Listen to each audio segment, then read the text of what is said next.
Gracias, don Rubén. Bueno, amigos, esta mañana nos acompaña el expresidente del Colegio Nacional de Abogados, licenciado Rubén Elías Rodríguez. Buen día, ¿cómo está usted, expresidente? Muy buenos días, don Guillermo. Muy bien. ¿Y usted cómo está? ¿Cómo han estado todos los grandes amigos de FM Stereo?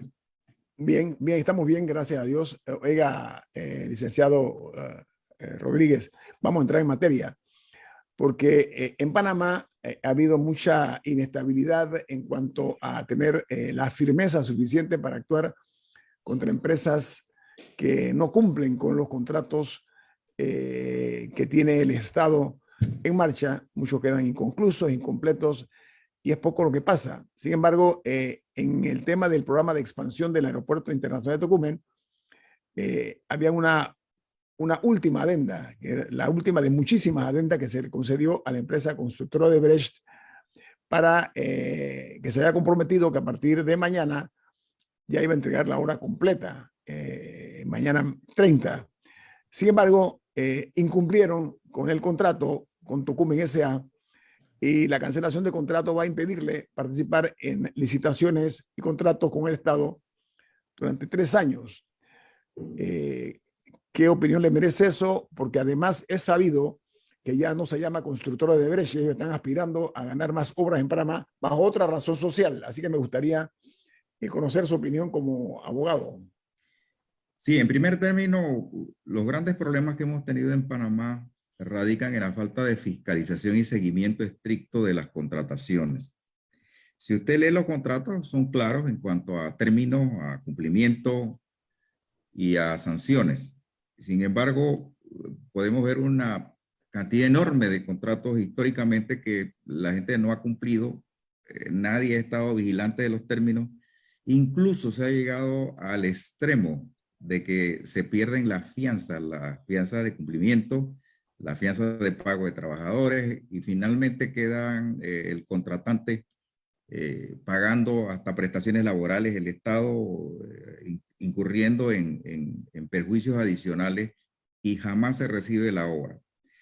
Para mí eso es imperdonable en una administración pública seria y ordenada y que tenga un absoluto control de sus actos públicos y de sus contrataciones, porque se crea un gran hoyo para los perjuicios económicos al país y además se incumple también con las obras que cuando se contratan es porque alguna necesidad hay para hacerlo. Esto pues ha traído al país históricamente una gran pérdida. Si se hace un resumen de las grandes pérdidas que se hacen incluso hasta en reclamaciones tardías por parte de la Contraloría a las compañías de seguro, conforme a los términos de la fianza que son expedidas para garantizar esas obras, nos vamos a encontrar con sorpresas imperdonables. En cuanto a el tema de Odebrecht, en realidad aquí hay que poner la mano mucho más seria en estos aspectos.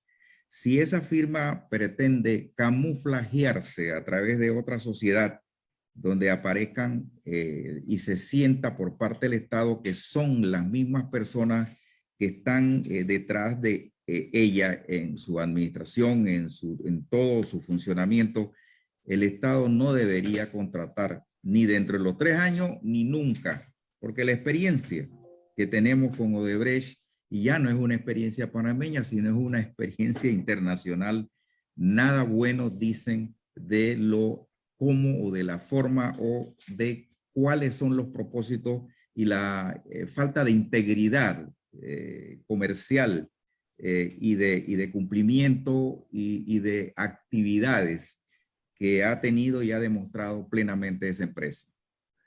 Hablando de integridad, se anunció que hay una empresa que se llama Bagatrack S.A., que según el diario La Prensa es una de las empresas que confesó haber pagado sobornos en el caso Blue Apple. Bueno, ellos habrán sumado 102 millones de dólares en contratos para construir una serie de carreteras en Bocas del Toro. 102 millones de contratos solo en esta provincia y en Chiriquí. Entonces, el total de los ingresos acumulados en contrato con el Estado son 272.5 millones. ¿Cómo me explica desde el punto de vista legal usted que esta compañía que supuestamente aceptó haber pagado sobornos. Sobornos en el caso Búa, se está dando este contrato por $102 millones en Bocas del Toro, licenciado Rodríguez. Sí, eso en realidad tiene la explicación única de la falta también de integridad de las personas que manejan esas contrataciones y de una indebida calificación de las mismas, porque para esas contrataciones se hacen los pliegos, se hacen las calificaciones para la asignación del contrato. Si una firma como esta ya está mencionada en cualquier proceso judicial donde se ponga en tela de duda la honradez, la integridad, la seriedad y todos aquellos ingredientes que se requieren para una contratación pública sana, ya sea pública o sea privada, no debe ser calificada para contrataciones con el Estado.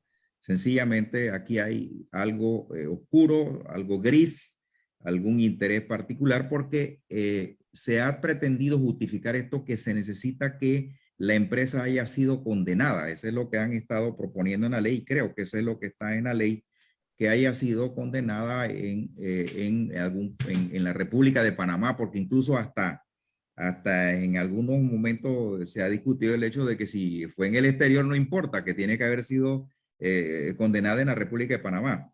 Y eso para mí es una falta absoluta de transparencia, una falta absoluta de seriedad, responsabilidad y de todo lo exigible para una persona que está manejando fondos públicos. Aquí se debe estudiar directamente a la empresa, si está afectada por asuntos en el exterior, jamás. En los Estados Unidos están haciendo que las empresas que están afuera investigadas y enjuiciadas no le dan contrato. Muchos países ya están en la línea de que no se puede estar permitiendo que personas jurídicas y empresas contraten a la libre por todos los países y incurran en acciones de esta naturaleza a lo largo de toda América, como ha ocurrido con Odebrecht.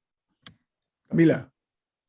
Sí, eso en casos de corrupción, pero vemos, regresando un poco al tema del incumplimiento, ¿cuáles son las circunstancias que se tienen que dar para que se activen las fianzas y las obras se terminen? Porque sabemos de hospitales, escuelas, MINSA-CAPSIS, una serie de obras de infraestructura, incluso la misma Tumba Muerto, en términos de viales, que están literalmente agarrando moho, porque fueron iniciadas, pero nunca fueron culminadas, y ahí se quedan. Y obviamente eso tiene un costo para el Estado por el deterioro de la obra. Entonces, y por el hecho de que no se tiene. ¿Por qué no vemos más activaciones de fianzas de cumplimiento? ¿Qué más tiene que pasar para que se den? Allí lo que hay que hacer simplemente es tener una fiscalización más estrecha, más estricta del desarrollo de estas obras y no dejarlas absolutamente en manos de la Contraloría General o del el organismo del Instituto Ejecutor, por ejemplo, o la unidad ejecutora, en este caso los ministerios, las entidades públicas, la alcaldía, en fin, las instituciones descentralizadas, en fin, todos los que contratan en nombre del Estado. Cuando se estableció los límites de cuantía de las contrataciones para ser sometidas a los procedimientos de la Ley de Contrataciones Públicas, allí también se estableció y queda claramente creada la necesidad de la fiscalización de la obra y que se esté al tanto del cumplimiento de cada una de las etapas. Si el funcionario o los funcionarios que están encargados de la supervisión y la fiscalización de la obra incumplen con su deber, ellos son los responsables, además de la responsabilidad que le cabe al propio contratista en cuanto a la indemnización de los perjuicios. Aquí, como le digo, y usted lo afirma muy claramente, y es así, se ha perdido sumas importantísimas, millones de dólares en obras inconclusas, y nadie da cuenta ni de reclamaciones, ni de si la fianza se hizo adecuadamente, si también no se permitió que en alguna cláusula de la fianza de cumplimiento o cualquiera de las fianzas que se exigen ya sea por etapas o por entrega o mano en llave, como llave en mano, como inventaron después, se hace dentro de los términos pactados. Si no hay esa fiscalización y esa atención, créame que esto seguirá siendo un hueco abierto para la salida de toda clase de fondos del Estado y para la corrupción indescriptible, como ya ha venido haciéndose en nuestra República.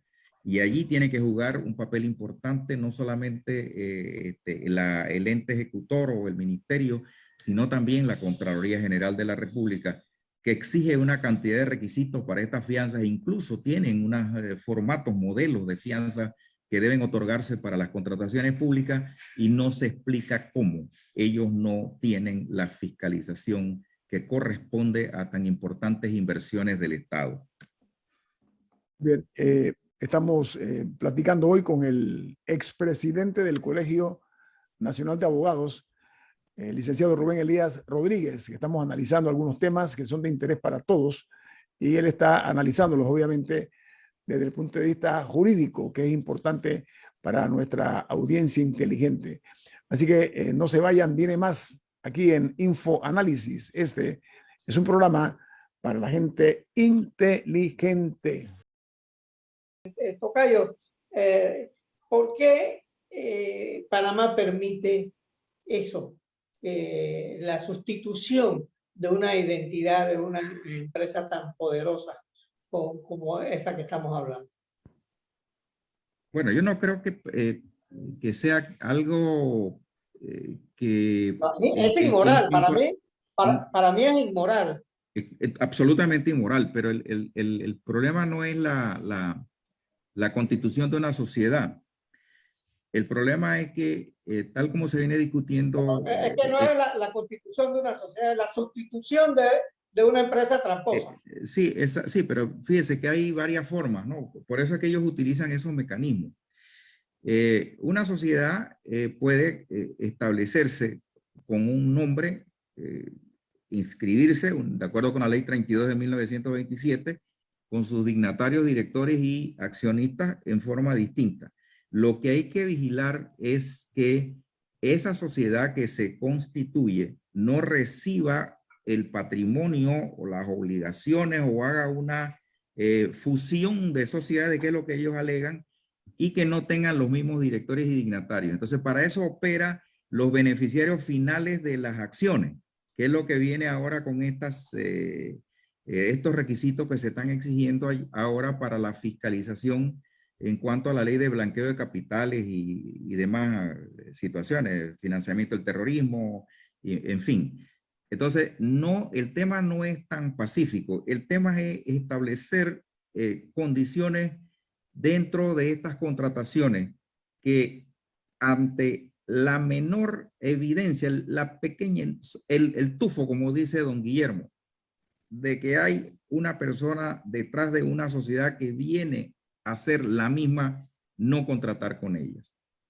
Y eso implica conocer las sociedades perfectamente, estudiar bien sus antecedentes, estudiar su estructura, estudiar todo y establecer exigencias legales estrictas, ¿no? Pero le pregunto, esto también exige lo que se conoce en inglés como due diligence, que es la diligencia debida. Yo no sé si aquí se hace eso con las empresas. Exacto. Mire, yo recuerdo que cuando yo estaba en la tripartita, que estábamos haciendo los estudios del canal para lo que es el tercer juego de Clusa, primero uno hacía una invitación a contratación. Venían las empresas, bueno, eso era un megaproyecto, ¿no? Venían las empresas y presentaban sus peticiones, sus propuestas de participar. La propuesta de participar es donde ellas te develaban la totalidad de su estructura, su funcionamiento, su experiencia, porque da el caso también, en este caso, pues, supóngase que es una empresa nueva, ¿qué experiencia en construcción tiene? Su trayectoria, su estado financiero, en fin, todo eso. Y después que nosotros estudiábamos en la precalificación de los que íbamos a invitar a proponer y determinábamos que esa empresa reunía los requisitos estrictos que se habían establecido, se invitaban a hacer propuestas en concreto. Primero tenía que decirme, dame una radiografía de lo que eres tú. y después que yo la leo y veo que tú puedes, primero, tienes el esquema financiero, tienes la experiencia, tienes el personal, tienes la capacidad, cuentas con los créditos y cuentas con el prestigio internacional para darnos o realizar un contrato con el Estado, entonces te vamos a permitir, sí, por lo menos participar en una propuesta de acuerdo a los términos y condiciones o lo que fuere de la obra que se va a contratar.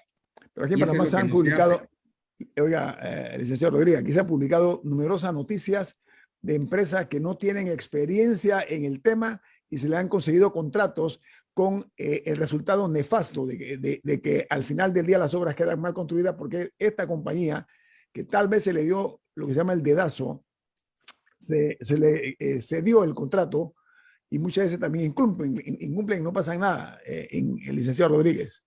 Así es. No, es que eso no hay forma si no se tiene un estricto control y seriedad en el manejo de la contratación pública. Y una de las leyes que más, vamos a decir, más cuidado y ojo le ponen en la Asamblea Nacional y que no quieren que se salga nada de control es la Ley de Contrataciones Públicas.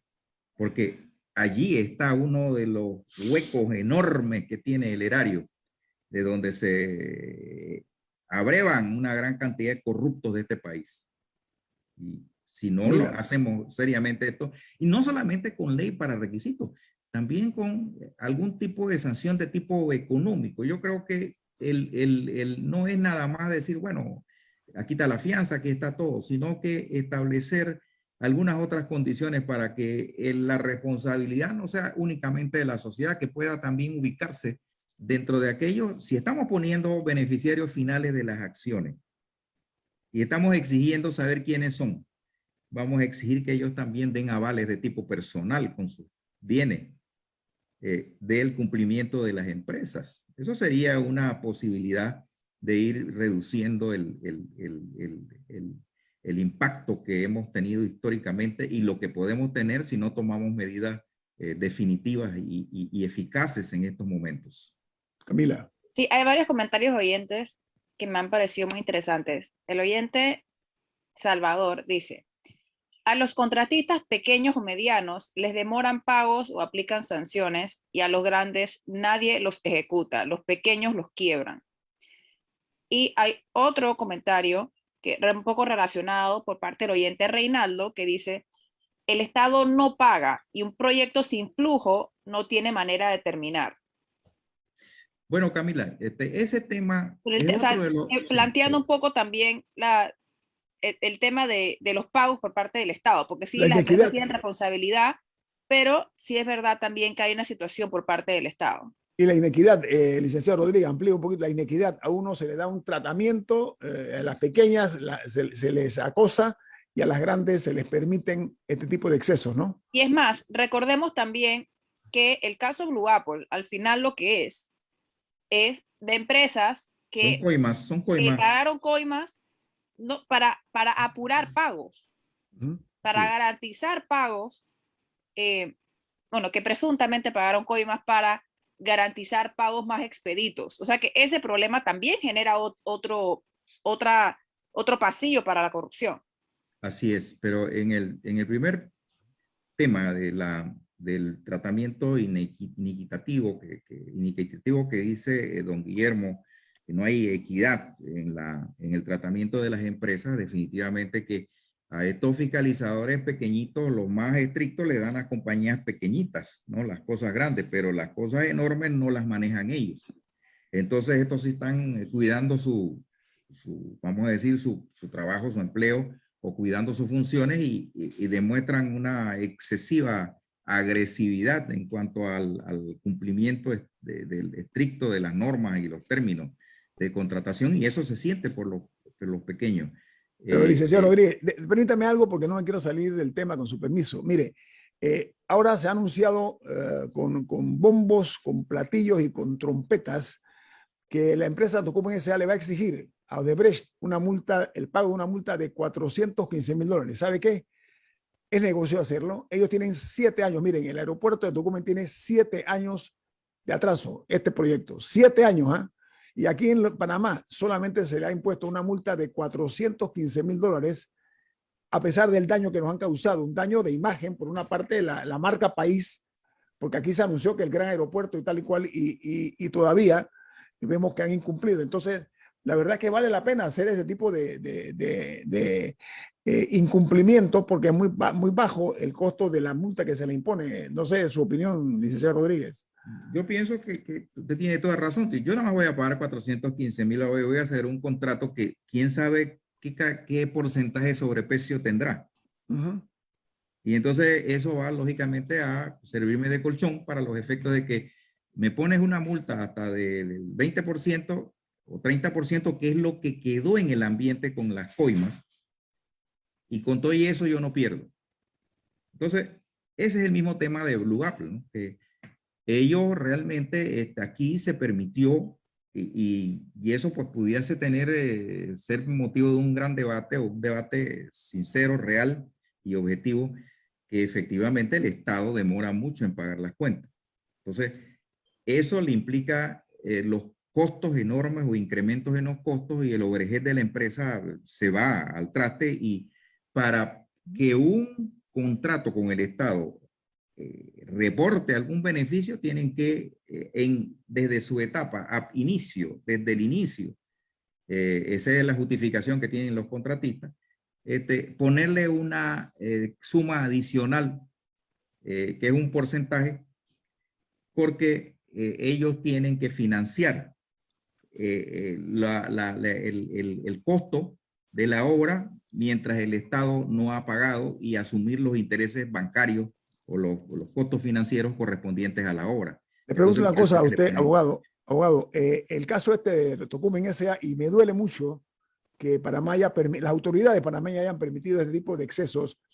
8 adendas, abogado, 8 adendas tiene este contrato, y se está informando que en febrero del año 2020, que se anunció que tenía un 99% de avance, resulta ser que se detectaron 10,547 pendientes en cuanto a trabajos que debían ser atendidos por esta empresa en un periodo de 4 meses, y tampoco lo cumplieron. Entonces, ¿cómo nosotros permitimos ese tipo de abusos sin que haya un costo material, estoy hablando pecuniario, justo conforme a lo que nos ha costado a nosotros eso, esa desatención y las famosas adendas, que otro de los daños que se le causa a la imagen del país, ¿no? Efectivamente, no hay justificación para el incumplimiento de adendas y adendas y adendas sobre adendas, ¿no? Que es otra metodología que se utiliza para cambiar los términos originales de los contratos, que aquí se han hecho daños enormes al país a través del procedimiento de adendas, y dejan los asuntos en la indefinición o con doble interpretación, para luego favorecer a los contratistas. Aquí se han producido muchos casos así que usted puede ver. Usted ve los casos estos de los contratos últimos que están en la palestra pública, que incluso hasta se delegan facultades que no se tienen a personas para que puedan, a través de adenda, alterar lo que obedeció a una autoridad o algún procedimiento mucho más estricto. Bueno, eso por un lado, y por el otro, de que para mí debe de establecerse un término concreto. Se le puede dar una oportunidad para que haga las reparaciones, complete las obras en aquellas partes que se le hicieron observaciones o reparos, y si no cumple, pues sencillamente se llama a la afianzadora que termine la obra, no estar adendando con el mismo incumplidor, que parece ser la tónica que estamos observando aquí en las contrataciones de las entidades del Estado. Muy bien. Oiga, Camila. No, y regresando un poco al tema de los pagos tardíos, que también el oyente José agrega que la costumbre del Estado es pagar tarde y fuera de plazo contractual como un incentivo histórico para obras con sobreprecios y para corrupción.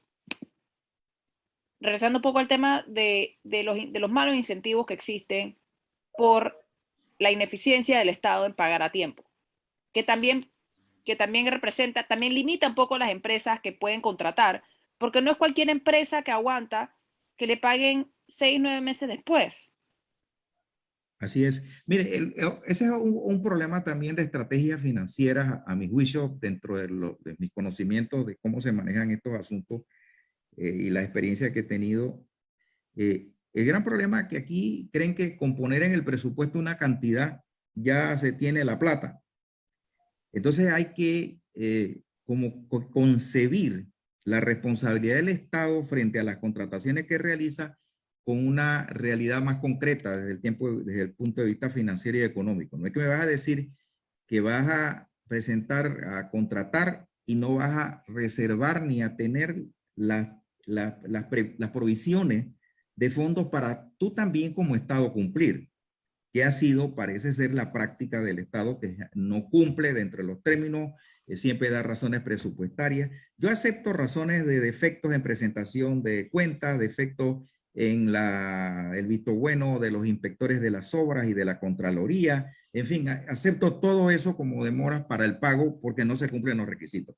Pero decir que no se tienen los fondos para cumplir cuando el contratista ha cumplido, me parece a mí también que falla del Estado que debemos ir subsanando. Porque si no se subsana, seguimos en lo mismo. No, pero además de eso es una chispa que se va encendiendo para exactamente caer en la corrupción. ¿Por qué razón? Porque Camila hablaba del caso de Blue Apple. O sea, lo que se hace es que los funcionarios aguantan, en algunos casos se ha comprobado, este tipo de procedimientos de pago y las empresas asfixiadas económicamente muchas veces incurren en tener que pagar coimas para que se le puedan mover los casos. Tengo un corte comercial, viene más aquí en Info Análisis, un programa para la gente inteligente.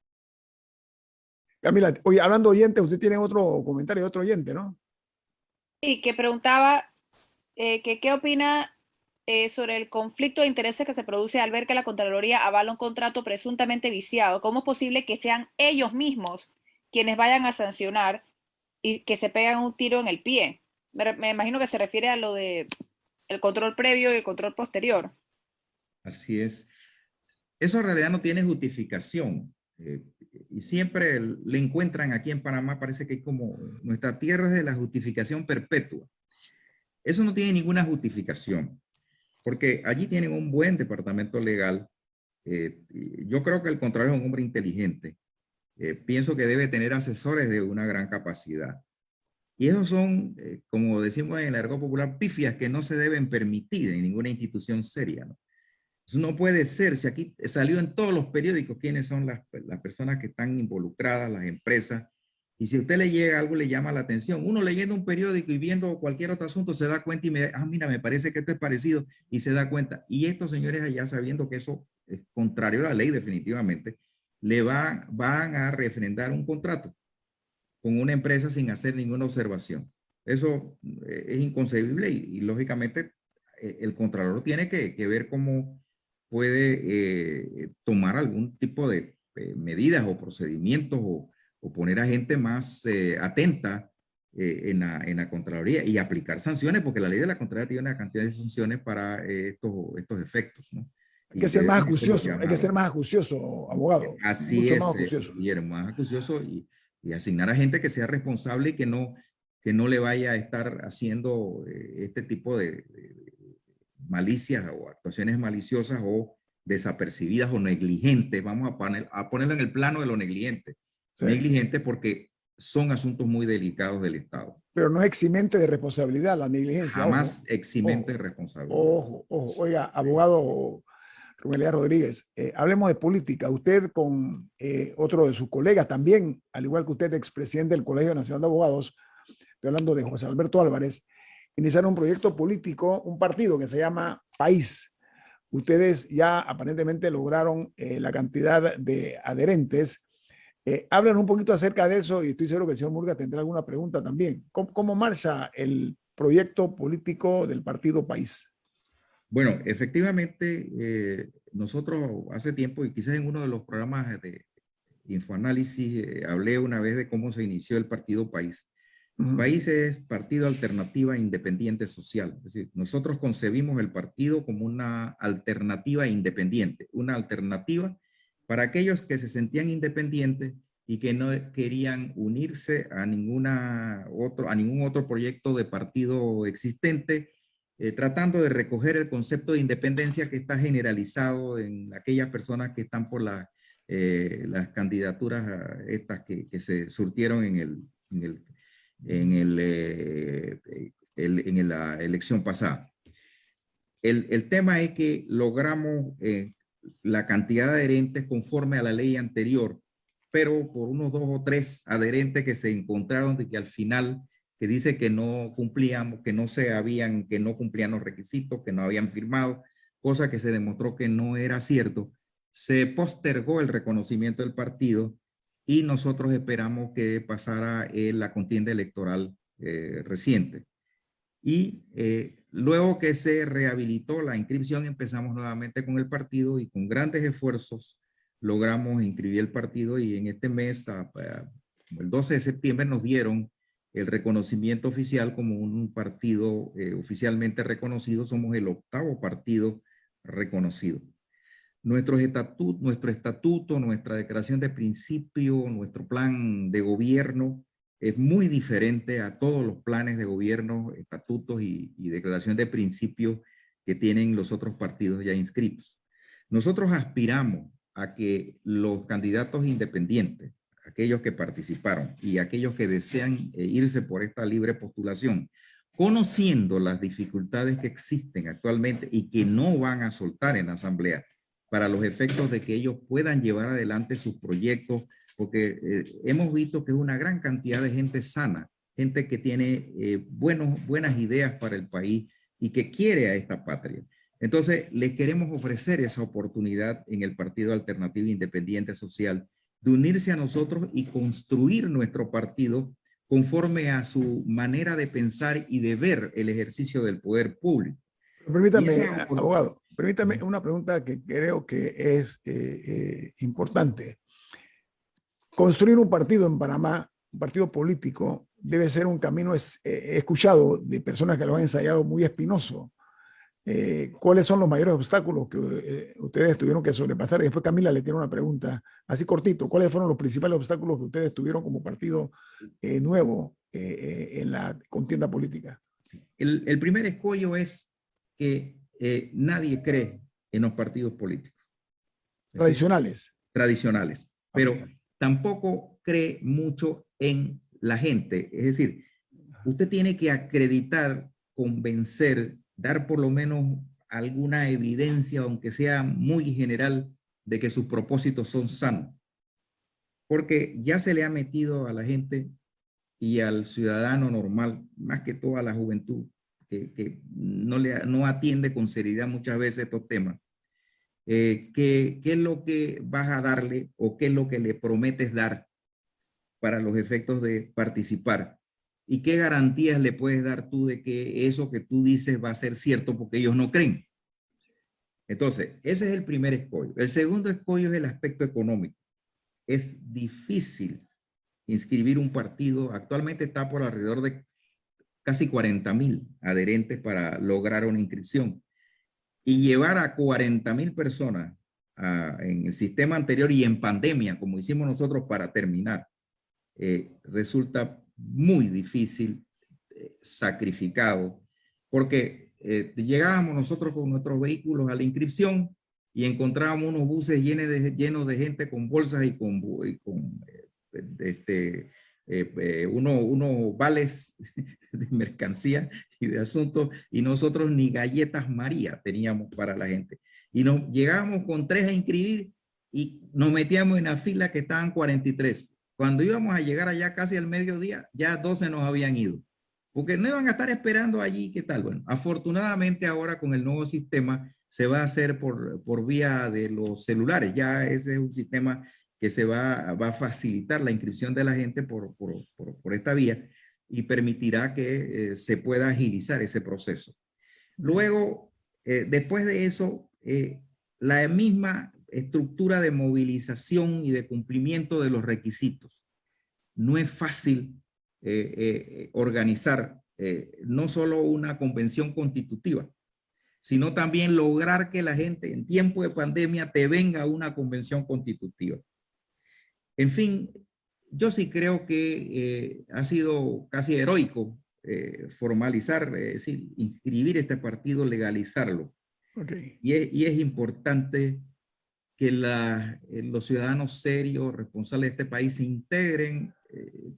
No tiene que ser al partido país, pues si hay otros partidos que tienen ideología, que tienen forma de expresar su compromiso con la nación panameña y lo han exteriorizado. Por ejemplo, nosotros en nuestro estatuto tenemos claramente establecido que los principios nuestros son constituyentes, cero corrupción, integridad de la familia, principios fundamentales. Oiga, tenemos 2 minutos, licenciado Rodríguez. Sí, Yo creo que sí. Rubén Murgas quiere hacer un comentario. Después Correcto. Camila, 2 minutos tenemos nada más, 2 minutos. Perfecto. Bueno, a mí lo que me da lástima es que los partidos no duran en Panamá, se dividen automáticamente. Apenas logran la inscripción, empiezan y suben las corrientes. Y empieza el auténtico, el autentiquísimo. ¿Qué esperanza hay de que el partido que ustedes acaban de constituir va a ser permanente y no se van a dividir? Un minuto, licenciado A Rodríguez. Ricardo Martinelli, con todos los billones y el poder que tiene, le quitaron el partido. Entonces, ¿qué garantías hay de que ustedes van a hacer un partido para la eternidad? Como debe ser. Un minuto. Bueno, yo en 2 minutos le voy a decir claramente, la única garantía que tenemos es que los que integramos ahora mismo la dirigencia de este partido, establecimos como principio el hecho de que vamos a mantener la unidad como principio del partido dentro de las propuestas que nosotros hemos hecho en nuestro plan de gobierno y nuestro estatuto, y que ni siquiera los miembros de la junta directiva se van a reelegir. No vamos a permitir la reelección inmediata en nada, sino que vamos a tratar de construir con el aporte de la gente nueva que va a hacer el partido. Tal vez en esa mecánica, vamos a decir, en ese proyecto de que tú estás construyendo, logras más sentido de pertenencia. Y es el propósito y la idea que tenemos nosotros de lograr si convencemos a todos los independientes, a la mayoría de independientes que se integren y trabajen en esto. Ellos podrán consolidar una fuerza de mayor permanencia y de mayor credibilidad en el país. Licenciado Rubén Elías Rodríguez, expresidente del Colegio Nacional de Abogados, muchas gracias por estar con nosotros esta mañana.